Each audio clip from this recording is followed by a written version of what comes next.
This is CampHacker. Come find our show notes and our blog for camp directors and leaders at camphacker.tv.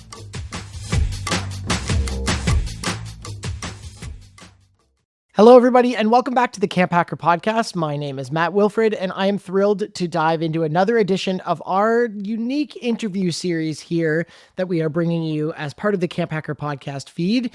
And if you're new here, this segment is a little departure from our usual format. I like to say it's part in-depth interview and part existential game show. And it's inspired by the fantastic NPR show Wildcard. If you haven't listened to it yet, you definitely should. But Travis and I created this to go beyond the staffing numbers and the logistics and the thought leadership that we usually talk about on the Go Camp Pro podcast to help dive into the memories, the insights, and the beliefs that shape the amazing leaders in the summer camp world.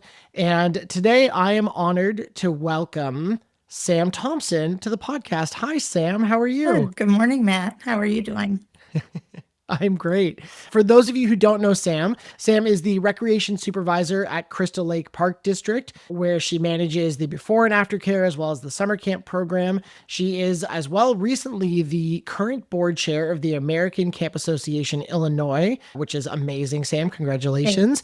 And you can find Sam speaking at most of the major camp conferences across the US. When I was researching the different conferences that Sam has spoken at and all the different topics, I think Sam could run her own podcast, which is why we're lucky to have Sam as one of the hosts of the Day Camp podcast on the Go Camp Pro podcast network. It's kicked off its new season. There's been a couple great episodes so far. And along with Sam and Andy and Jordana, they break down the topics that matter most to day camp professionals. And we hear time and time again that whether it be a day camp or an overnight camp professional, they're always taking great things away from the Day Camp pod.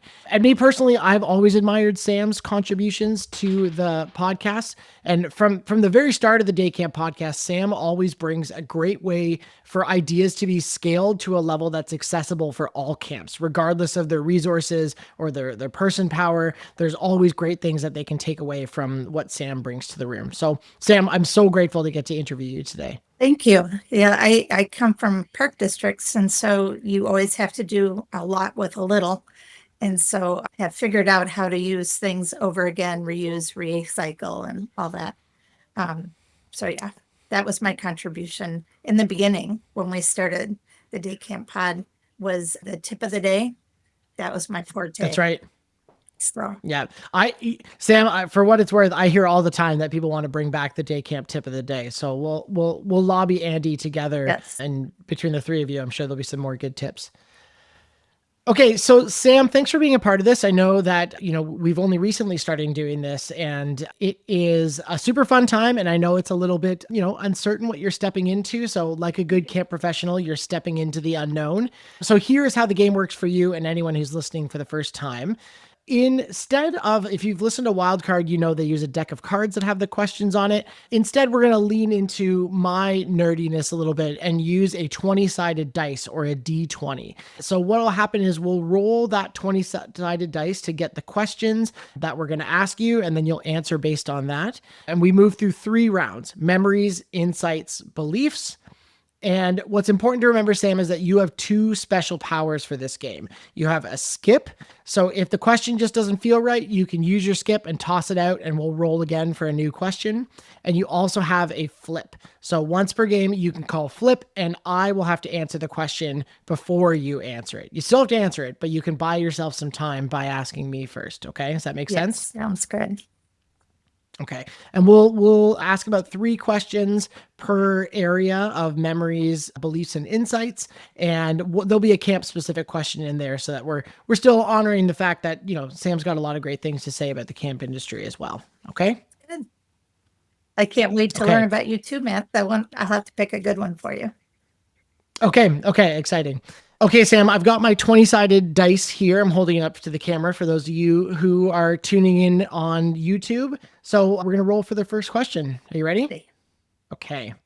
The first roll is an 18. Sam, what is a moment from your childhood when you realized you wanted to make a different choice than your parents did? Okay. I know my career choice kind of started when I was 7 and was at camp. My dad was business. My mom worked at a church. My dad's business was universities, and both my sisters became administrators at universities. So I went opposite of my family in that way. But yeah, the first camp I went to, resident camp I went to, one of the counselors there inspired me. And then later on, a 4-H leader I had showing horses also inspired me. So then the two went together. I went a crooked path to make it there. But yes, those were started me on a path different from my parents. Yeah. Was there a moment from either the camp leader or the 4-H leader that, like, was there something that they said to you that was particularly inspiring? Yes. Jay Sears, I remember his name 50 years later, and he wasn't even my counselor, but he was a really fun counselor. I was 7. He knew everyone's name. So even though I wasn't in his group, he knew my name. So I bring him up to my counselors when I start training that, don't you want to be remembered 50 years later for being such an amazing counselor? And I thought he was so cool. And then my 4-H leader that I had, again, she was very fun. She was very in tune with all of us. She paid attention and she actually listened to us. And, horse and pony is you show your horse at the fair type thing, but you do a lot in between. So I actually did my internship as a 4-H extension agent, but then I realized 90% of the time you're in a basement of a building and not outside. Right. So that's when I switched back to camp. So nice. Sam, you ready for number 2? Sure. Okay, here we go. I got an 8. So what is something your parents taught you to appreciate, and how did they model that for you? They were very good at the grateful thing. They always, of course, old school were please and thank you and make sure that you pay attention to people. So they modeled it every day. But they were also really strict. Like when you're a kid and you say, I hate this, or I hate you, or whatever. They're like, you can't hate people. You can hate spaghetti, but you can't hate people, which is very old school, I think. But they were definitely grateful people, and it helped me appreciate every step of the way. Life's too short to not be grateful, I agree. Yeah. So. Okay, question 3. So we're still in the memories category here, but this one's going to be definitely a camp specific one. We already got to the camp world, which is kind of inevitable when you're talking to camp people. We're always going to bring it back to camp, right? But this one will hit the nail on the head. It is a 19. Share a moment a parent's trust was either won or lost, and how did you repair or reinforce it? Well, I just had a visit last weekend from a 32-year-old camper. He was 8 when we got him. He has cerebral palsy, and he lives in Florida now in a group home, but he came up to visit. But the story he told again, which of course is ingrained into my memory anyway, was when he came, we have one overnight a year. And, with his physical restrictions, he had never gotten to do the overnight at other camps. And he had kind of a hard time coming up before he came to us. So we got a golf cart and made it so he could get out to the pine forest for Capture the Flag. And he was in charge of the first aid station and the water station. And when his dad brought him in, the whole room cheered for him. They were so excited that he actually got to come because he didn't think he could. And he remembers that to this day. And I stepped outside with his dad, and his dad started to cry. He was like, you don't know what we've been through before this and how much this means to us. And it was great. He was with us, and he worked for us a little while, almost when he moved. So that made a big impact on his parent and myself as well. But we gained his trust. And then, even now he's the one who brought him to meet us. And so that was nice. Yeah, it is such a unique thing that I don't think we talk about in the industry enough. It's just that our relationship with camper parents is so short, but it is so deep. Yeah. 9 times out of 10 that I can remember almost like more than the campers. I was just at an event this past weekend and there was a camper parent there, and like it was an instant hug and an instant like very positive relationship. And then when I was driving away, I was like, I haven't interacted with that person for longer than 20 minutes, and I've interacted with their kid for hours. Right. So I think you can't discount those relationships that you have with camper parents. Absolutely. Sometimes the parents need coaching too. They're going through something for the first time. They're not sure what direction to go. And if you can help them, then they're very grateful. Yes. So Sam, before we continue our little game here, I want to pause and just give a big shout out to you and the Day Camp Podcast team. You are just launching season 8 of the podcast, and that is amazing. So first of all, big congratulations to you folks. Thank you. And Sam, I wanted to just pick your brain. You've been there since the start of the podcast, and there's been a couple of different hosts that have come and joined, but you've been one of the OGs, if you will. And I would love to know just what got you involved in the Day Camp Pod from the start, and why after 8 seasons, you folks have put out your like episode 150. You're getting close to it by now, and that's so many hours of just time that you have dedicated to sharing and very freely giving your best practices to the industry. So maybe just tell me a little bit more about what got you involved and why you do it. Well, at National Conference, Michael Brandwein has the Day Camp Roundtable, and I was getting to host one of the tables long time ago back in Albuquerque. And Andy was at my table, and I started I don't know how the conversation got started, but we were sharing all those tips of the day and different stuff like that. So fire, back and forth, made a connection, and he liked that I had all these crazy, cheapo ideas. So when it came time to do the podcast, he called to see if I wanted to do it. And I did, of course. Great, because I'm at that old age where I'm looking to what's camp going to be going forward. So I'm really focused on getting the young talent involved and helping them get started and get out there. Because on the podcast, we're not telling you what to do, but we're giving you as many options as we can for you to pick what you feel is best for your camp. And I'm kind of the nonprofit, government-run entity. So I'm making sure that they can adapt things that are being said maybe in their own framework as we go along. I've spoken before at a conference, and one of the people's feedback was, our camp's not that big. And I thought, where do you think I started? Right. I started with a very small one camp, and now I have 5,000 some campers and 5 camps and 2 ET camps. But you start small. And so anyway, yes, that's how I got started with this. And I definitely enjoy it. We meet so many amazing professionals on the podcast that I always get notes out of everyone. Yeah, Sam, I think you bring such a great lifelong learner perspective and example to people in the industry. And I can't recommend people diving deep into the Day Camp Podcast enough. And we'll make sure that in the show notes of this episode, you can go to daycamppodcast.com, or we can put a couple highlights of maybe, Sam, your favorite episodes from over the years into the show notes for folks to listen to. Wonderful. Okay, let's get back into it. Sam, here we go. We are in insights now. So getting a little bit, diving deeper into your brain here. I rolled a 17. When have you had to forgive yourself for something?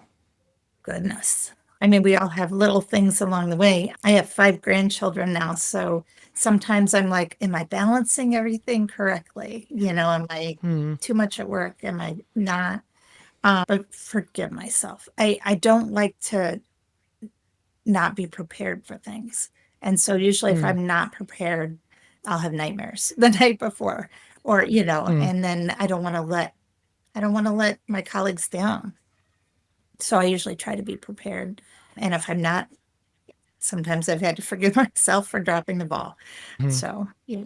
And I think that camp people especially are very hard on themselves, right? Because we're seen as these big intentional people who ideally, if we had as much time to prepare as we could, we would be perfect in every sense, but that doesn't happen. So, I think it's important that we, give ourselves some grace and make sure we practice that with others too. So Thank you. That's a very honest answer, Sam. I appreciate it. Okay, here we go. Next question in insights is a 11. Is there anything that you long for? I would love to travel more. I would love to go to as many countries as I could. I don't know. I've made it quite a few, but there's a whole list I still have of places I'd like to see and things I'd like to do when I get there. I always wanted to go to what's Machu Picchu. Oh, tell me more. Why Machu Picchu? Because it was discovered in my own lifetime. You think about archaeology and, hidden cities and all that stuff. And by the time I rolled around, I didn't think there was much more to discover. And then they discovered Machu Picchu. The one thing that holds me back on that one, though, is it is like a 2-day trek in the jungle, and snakes are my ultimate scary thing. So not sure I want to camp out with the snakes in South America. Yeah, camp people are usually pretty good with the outdoors, but we all have our limits. Right. And I think a 2-day trek plus snakes, that feels like a pretty fair limit to have. Right. Amazing. Okay, let's keep rolling. We're in Insights. Here's our camp question from Insights. I rolled a 5. What decision rules guide you when mission and money pull you in different direction? Well, like our guest on the show said that we just did, money has to be there to do the mission. So yes, they can definitely pull you in different directions. But I think for me, if it's not a huge money loss, mission one's out, because I want to be true to what we're trying to do and what we're doing for the kids. It was hard this year. I opened a new camp and it was full right away. And so logistics became really overwhelming, and it made money. And so they're like, well, you could open another one. But at this point, I think mission has to win out, because I don't want to stretch so far that the quality is going to get lost. And I think we're to that tipping point where any more sites might lose the whole philosophy we're going for. So, which is such a hard balance, especially when you're in the nonprofit space. Yeah. Like when you find something that works, you're like, oh my gosh, let's keep leaning into this. But I think that takes a lot of wisdom to remember that the mission is important ultimately, because you don't have camp if you don't have the mission. So smart. absolutely. Okay, Sam, we're in beliefs. We're in our last category here. Okay. Don't forget that you've got your skip and your flip if you need to right, use I it gotta use at all. this. Yeah. Okay, here we go. In beliefs, a 15. Was there ever a bedrock truth in your life that you found out wasn't true? That's a good one. Let me do the flip so I can think about that one. Okay, I'm gonna think about it too. Okay, I think looking back on my camp career, I was a summer camper when I was 10 years old, and I loved my summers, and I thought that camp was the best place in the world, and I always thought that my camp time would be finite.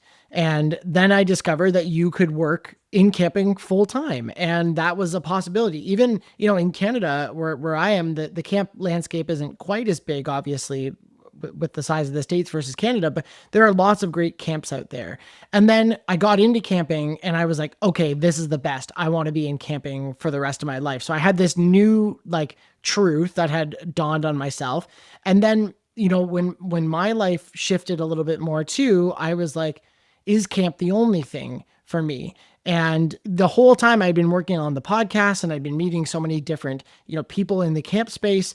And I was worried that there wasn't a life of camp outside of being a full-time director. And now in this amazingly unique role that I find myself in, working on the podcast and talking to camp professionals and helping people share best practices, it really has helped me appreciate that there can be another side of camp, and that a camp career is truly as big and as wide as many other careers out there. So I'm grateful that truth has kind of kept evolving, but what is still underlying underneath it is that you can find a life in camping, in camp somehow. And I hope to goodness that never becomes not true. It's wonderful.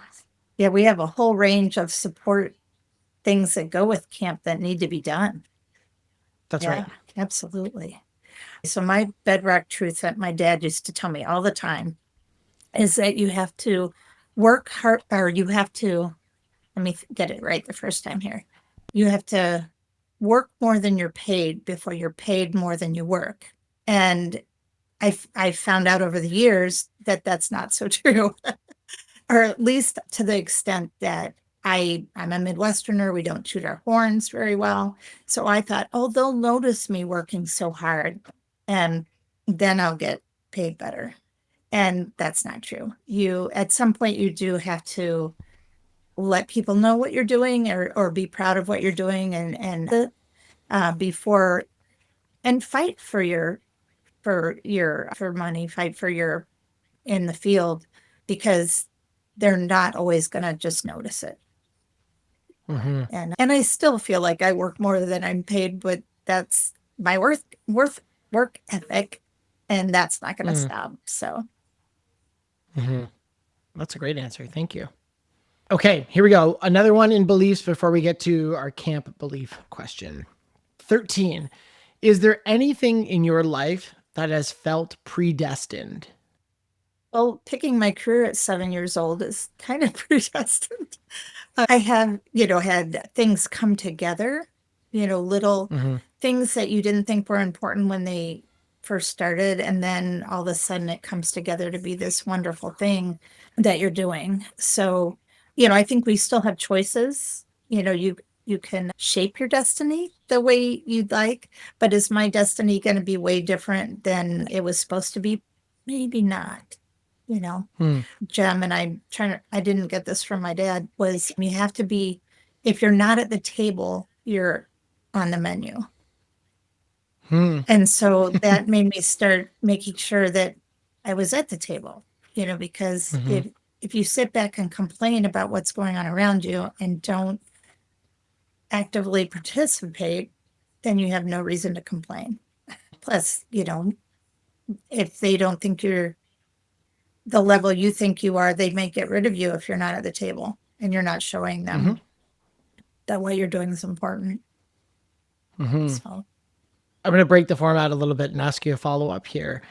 For a younger camp professional who's hearing you say that and say that you have to put yourself out there and put yourself at the table, I don't know if this is a true fact, but I do think that, the thought of imposter syndrome has only gotten more with camp professionals who are maybe in their 20s right now. What advice would you give to them about how to own those parts that you're excelling at and communicating it, even if your internal narrative might not match the excellent work that you're actually doing? Absolutely. I used to, at the Women in Camp conference, I was a mentor. And that was so fun because I would get all these people with imposter syndrome, and they're so amazing and they don't realize it yet. That I just needed one person that said, Marcy Brower. I don't know if you know about the Browers. They're both gone now, but she basically told me, oh, you're going to do this conference speech with my husband, Bob, who's very scary, by the way. And you can do it. I know you can do it. And boom. I'm like, oh, she thinks I can do it. Maybe I'll try it. So if you can have, one person that helps back you up that, yes, you can do this. Let's try it. See where it goes. I mean, even at my age, sometimes I get imposter syndrome, I'll be like, should I be doing this game show with Matt? Is that going to be interesting enough? So we all still have those thoughts, but gaining your confidence is a lifelong thing. She just, as a matter of fact, you're just going to do it, Yeah. Well, and Sam, I'm going to speak on your behalf that if someone needs that vote of confidence and they don't have that person there, we'll connect you with Sam. And I think Sam will give you that shot in the arm that you need. Absolutely. I really enjoy talking to people that are coming up. So yeah, good. Okay. We'll make sure your contact info is in the show notes of this too. Great. Okay. Last question, Sam, if you can believe it. This is our camp belief question. That is a 6. Where should directors show unconditional support? And where, at the same time, must accountability be non-negotiable? Well, with the support, if there's ever a complaint, I go to the person who is in the complaint to find out their side of the story first. So you've got to support your staff and find out the whole situation before you respond to the parent. And if the parent comes to me, I will say, let me check into it, and I'll call you back and tell you exactly what is going to happen, so that you're not ignoring the parent, but you're getting the full story before you formulate a plan. So you should always support your staff in that way. But non-negotiable for me is anything with children, is harmful or inappropriate. See you later. Yeah. I mean, a little one, I had a girl who was laying face down on the beach years and years ago. And I went up to her, and she was not smart enough to move when my shadow fell over her. And when she finally sat up, I said, how can you see your children? And she goes, well, I don't feel good. I said, go home right now. Leave. We will take care of this. But so there's some of those extremes that you're going to see.